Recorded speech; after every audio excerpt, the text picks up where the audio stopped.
Sir तपाईँलाई हाम्रो आकाश च्यानलमा स्वागत छ। नमस्ते सर। हजुरको परिचय पाउन। मेरो नाम नारायण महतो हो। विगत 2011देखि म युएस अस्टिन टेक्ससमा बसोबास गर्दै आइरहेको छु। अहिले म पुरै फ्यामिली मेरो बुवा आमा श्रीमती दुईटा छोरीसँगै हामी सिडर पार्कमा बसिरहेको छु।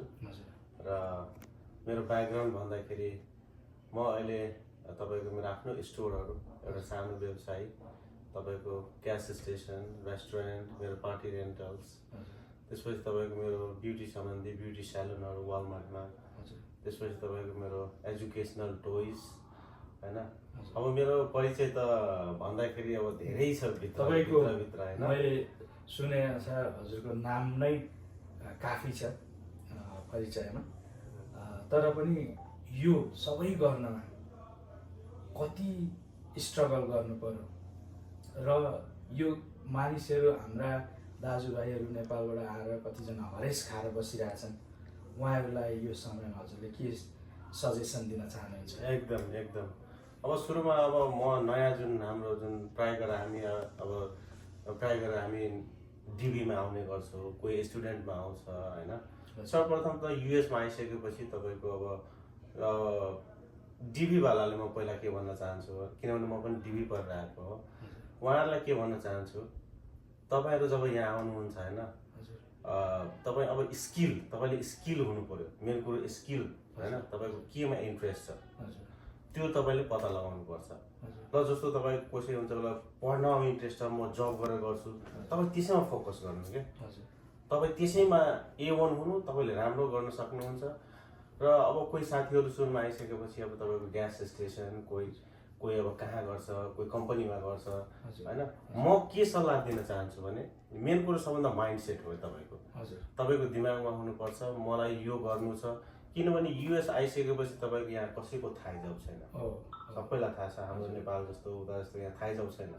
तपाईले जबसम्म राम्रो काम गर्नुहुन्छ ठीक छ, राम्रो गर्नु भएन भने तपाईको जब सेक्युर छैन, कसैको जब सेक्युर छैन। इभन डक्टर इन्जिनियर जस्तो सुकै प्रोफेसनमा होस्। यसमा मैले तपाईलाई बोल्दै गर्दा काटेर हजुरलाई एउटा प्रश्न, तपाई ठ्याक्कै अहिले तपाईको बिजनेस कतिवटा हो भनिदिनुस् न। मेरो बिजनेस अहिले काउन्टै गर्नुपर्छ है एकछिन है। मेरो अहिले 9वटा बिजनेस छ हैन।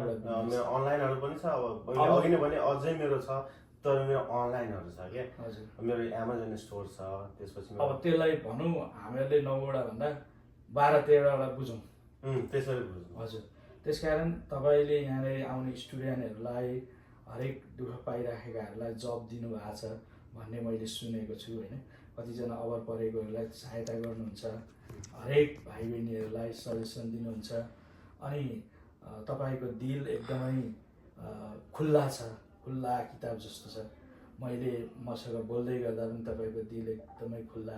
हिजोदेखि आज हाम्रो भेट भयो, थोरै समयमा भेट हुँदा पनि एकदमै मलाई एकदमै उत्साह खुसीको माहौल मिलिरहेछ। तर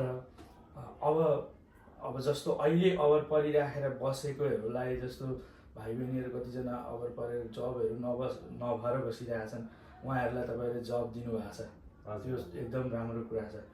तर वास्तवमा अब यो च्यानलमा जुन तपाईले समातेको च्यानलमा आउनको लागि हजुरलाई कन्ट्याक्ट गर्दाखेरि कस्तो तरिकाले कन्ट्याक्ट गर्दा मिल्छ, हजुरसँग जस्तो त्यो समयमा कन्ट्याक्ट गर्ने अनि कसरी अगाडि बढ्ने भन्ने कुराहरूलाई हजुरले अलिकति स्पष्ट गरिदिनुहोस् न। एकदम अब म नयाँ जुन साथीहरु जुन पढ्न आउनु भएको छ उहाँहरूलाई अहिले त तपाईलाई थाहा छँदैछ, अहिले जुन हाम्रो जब ट्रम्प जब आएको अलिकति गाह्रो भएको छ पहिला भन्दा, र उहाँहरूलाई अब म अस्टिनमा बस्दैछु, कसैले त्यस्तो हेल्प चाहियो भने मेरो आफ्नो नम्बर हैन म यहाँबाट अब तपाईलाई दिन चाहन्छु। मलाई डाइरेक्टली कन्ट्याक्ट गर्न सक्नुहुन्छ उहाँहरूले।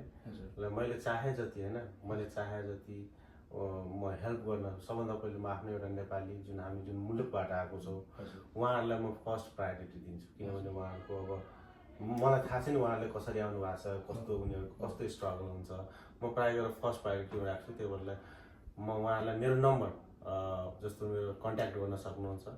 मेरो फोन नम्बर छ 965651 यो नम्बरमा कन्ट्याक्ट गर्न सक्नुहुन्छ र मैले चाहे जति म उहाँहरूलाई जति सक्छु म हेल्प गर्नलाई एनी टाइम म रेडी हुन्छु, म त्यही भन्न चाहन्छु हैन। हजुर, अहिलेको तपाईँको वर्ल्ड वाइड बिजनेस जुन हाम्रो चलिरहेछ, हजुर यो वर्ल्ड वाइड बिजनेसमा धेरै मानिसहरू सहभागिता छन् हजुर होइन।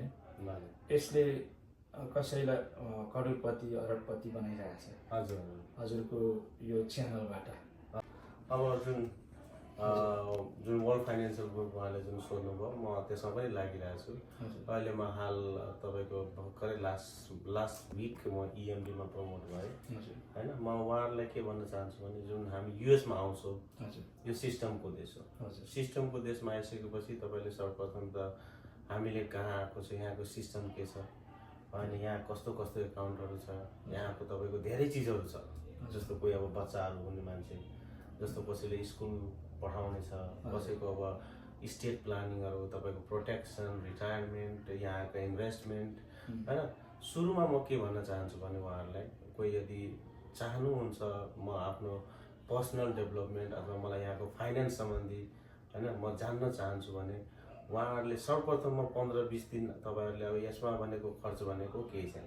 हेर्नुहोस् अहिले मेरो बिजनेसहरू पनि छ, बिजनेसमा धेरै इन्भेस्ट छ। तपाईँको अब कस्तो गर्नुहुन्छ होइन, मिनिमम तपाईँको 2 लाख 3 लाख, तपाईँको मिलियन 2 मिलियन 4 मिलियन जस्तो गर्नुहुन्छ त्यस्तो लाग्छ। तर यो बिजनेस कस्तो छ भने तपाईँको 125 okay, one time registration fee 125। त्यसपछि तपाईँ आउनुहोस्, सिक्नुहोस् यसमा पहिला होइन। सिकिसकेपछि यो स्टेटबाट रेगुलेटेड बिजनेस हो र लाइसेन्स लिइसकेपछि यसको तपाईँले जुन स्टेटमा दर्ता गराइसकेपछि यसको प्रक्रियाहरू सबै पुरा भएपछि यसमा जति पनि इन्कम हुन्छ तपाईँको 1099 मा आउँछ। जस्तो W2 भनेको तपाईँले कसैमा काम गर्नुहुन्छ W2 दिन्छ, 1099 भनेको सेल्फ कन्ट्र्याक्ट हो तपाईँको होइन। तपाईँले यो पाउनुहुन्छ र यसमा तपाईँको बिजनेस मोडलहरू छ होइन। अब यसलाई म वर्णन गरेँ भने 2 घन्टा 4 घन्टा पनि लाग्न सक्छ। त्यही भएर म के भन्न चाहन्छु भने आउनुहोस्, जोड्नुहोस्, 125 हो। मन परेन भने केही छैन, तर आएर बुझ्नुहोस् होइन। 125 मा तपाईँको लाइफ चेन्ज हुन सक्छ।